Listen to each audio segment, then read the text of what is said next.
¿Qué tal? Les damos la bienvenida a todos y por supuesto a todas. En esta emisión les vamos a hablar de la batalla de Ayacucho y 2 siglos de la derrota española. El próximo 9 de diciembre se cumplen 200 años de la decisiva victoria del Ejército Libertador Unido en las llanuras de Ayacucho, en el Perú, contundente acción bélica que puso fin a la dominación española en América del Sur.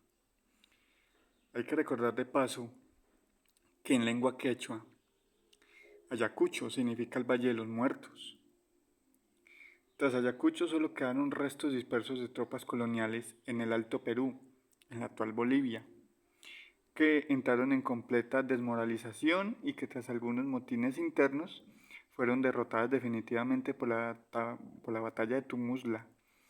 el 29 de mayo de 1825, quedando libre el suelo suramericano de tropas españolas. El decisivo triunfo obligó a Gran Bretaña, así como a los Estados Unidos, a reconocer plenamente la independencia de Suramérica. El más importante hecho bélico de América del Sur se dio tras la fulgurante batalla de Junín, librada el 6 de agosto de 1824, cuando las tropas comandadas personalmente por el libertador Simón Bolívar derrotaron a las españolas en un singular combate librado con lanzas, espadas y bayonetas, pues por efecto del clima no se disparó ni un solo tiro. Aunque no es un balance pormenorizado de dicha batalla, sí vale señalar que se enfrentaban aproximadamente 9.000 españoles bien armados y apertrechados, con 14 piezas de artillería, con, contra entre 7.500 y 8.000 soldados del Ejército Libertador Unido de Colombia y el Perú,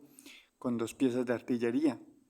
Los españoles, comandados por José de la Serna, virrey del Perú, y el general José de Canterac, mientras las tropas del Ejército Libertador estaban comandadas por el que ustedes ven en sus pantallas, general Antonio José de Sucre, el gran mariscal de Ayacucho. El general colombiano José María Córdoba, que es el que ustedes observan, y también por los generales peruanos José de la Mar y Agustín Gamarra. El libertador Simón Bolívar no pudo comandar en jefe las operaciones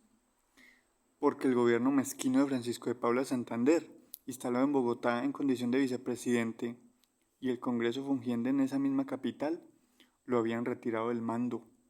y ordenado que regresara a Bogotá por el celo que significaba el cada vez mayor ascendiente del Libertador con la dejación del general argentino José de San Martín del mando de los ejércitos libertadores del sur y el Río de la Plata, y su petición en la reunión de Guayaquil de que Simón Bolívar asumiera el mando único de los ejércitos libertadores, pero además por el temor ante las represalias legales que eran de esperarse por la dilapidación y robo de los recursos de empréstitos internacionales que había asumido Colombia, la Grande. En el campo de batalla de Ayacucho quedaron 370 muertos y 609 heridos como bajas libertadoras, mientras que los españoles sufrieron la muerte de 1.800, 700 heridos y aproximadamente 3.000 prisioneros, entre ellos el propio virrey y el general en jefe, además de casi toda la oficialidad, a quienes los vencedores dieron el trato más deferente y humanitario, cumpliendo fielmente el Tratado de Regulación de la Guerra de noviembre de 1820, permitiendo y facilitándole su salida hacia España. Previo a la batalla de Ayacucho, se presentó el 3 de diciembre de ese mismo año el combate de Corpahuayco o Matará, en el que los españoles con tan solo 30 muertos ocasionaron casi 500 bajas al ejército libertador. La guerra de independencia no fue una caravana de triunfos, sino que también se sufrieron aparatosas derrotas temporales. ¿Cuál fue el papel de la Iglesia Católica en esta cuestión armada? Es de recordar también que antes de la batalla de Ayacucho, el general José María Córdoba ordenó a la tropa, como dato curioso, que entonara la canción de La Guaneña, que posteriormente se convertiría en el primer himno nacional de Colombia. Antes de la batalla, Tras las decisivas victorias del puente de Boyacá, de Carabobo, del lago de Maracaibo, Bomboná y muchas más que forjaron nuestra primera independencia, en España se había producido la derrota de la Revolución de los Coroneles, con la invasión del ejército de los 100.000 hijos de San Luis. Esto fue entre abril y septiembre de 1823, que retornó Fernando VII como monarca absolutista, lo que permitió relanzar el envío de nuevas tropas a América y dar los primeros pasos para la recién conformada Santa Alianza, que intentara expediciones. La Santa Alianza había sido creada en noviembre de 1822, en la reunión de Verona, donde acordó que su primera acción era derrocar a los revolucionarios liberales en la península ibérica. Además, para reforzar los intentos de la reconquista militar, fortaleciendo las desmanteladas y derrotadas fuerzas de los ejércitos realistas, y habiendo transcurrido la ya batalla de Junín, el Papa León XII promulgó el 24 de septiembre de 1824 la bula Exi Iam Diu, aunque nos persuadimos hace tiempo,